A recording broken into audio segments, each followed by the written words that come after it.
तो जी हाँ दोस्तों आप सभी को बता दें कि हिंदी के सुपरस्टार हीरो कहे जाने वाले सनी देओल। जी हाँ दोस्तों, अभी भी सनी देओल मनीष कश्यप के सपोर्ट में लाइव आकर के तेजस्वी यादव को जम कर किया है रिलाई। जी हाँ दोस्तों, आप सभी को इस वीडियो में सारी जानकारी पूरी जानकारी विस्तार से मिलेगा। चैनल पर नए होंगे तो प्लीज़ चैनल को सब्सक्राइब कर लीजिएगा।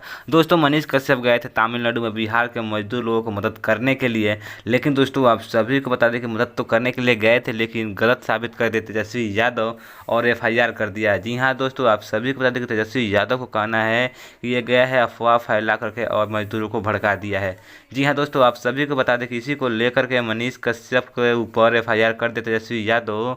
तो दोस्तों आप सभी को बता दें कि हिंदी के सुपर स्टार हीरो कहे जाने वाले सनी देओल अभी अभी लाइव आकर और तेजस्वी यादव को दिया है धमकी कि तेजस्वी यादव एफआईआर वापस ले लो, नहीं तो मेरे से बुरा कोई नहीं होगा। जी हाँ दोस्तों, आप सभी को बता दें कि अपने डायलॉग में बोला है कि लाशें बिछा दूंगा लाशें। जी हाँ दोस्तों, आप सभी को बता दें कि अपने अंदाज में सनी देओल ने मनीष कश्यप के सपोर्ट में तेजस्वी यादव को जम कर किया है रिलाई। तो जी हाँ दोस्तों, आप सब क्या कहना चाहते हैं अपना राय कमेंट्स बॉक्स में ज़रूर दीजिएगा। Thank you.